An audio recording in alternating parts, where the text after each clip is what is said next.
the birth of Jesus Christ.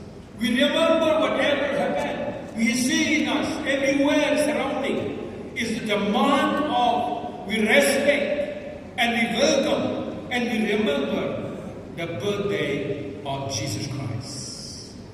इसलिए क्रिस्तान हो चुका हूं और हो गया 20,000 साल का पहले में, लेकिन हम लोग मानते हैं, प्रणाम करते हैं, दुआ करते हैं, क्योंकि क्रिस्तान प्रभु यीशु का जन्मदिन है। हम लोग ये आशा करता है। सारे लोगों ने मानता है ये यीशु मसीह पापी लोगों ने आता है इस दुनिया में। जैसे हिंदू राम को मानता है, सिख को वह गुरु मानता है, क्रिश्चियन को भी यीशु मसीह ने मानता है।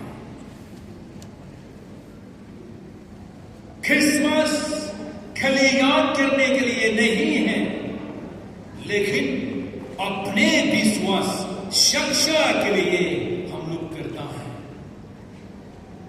तो हम सभी को स्वागत करता है। आओ क्रिसमस को सेलिब्रेट करेंगे। भाई बहन प्यार से प्रणाम करेंगे एक दूसरे को इस क्रिसमस में। मैं जितना कर सकता हूं थोड़ी खासी दे देंगे, इसके बाद इंग्लिश जाऊंगा और इसके बाद हिंदी देंगे, तो ऐसे टाइम पास करेंगे, छोटा टाइम में ले लेंगे। इसलिए मैं अनुरोध करता है हम लोग के साथ रहिए। ओके, कब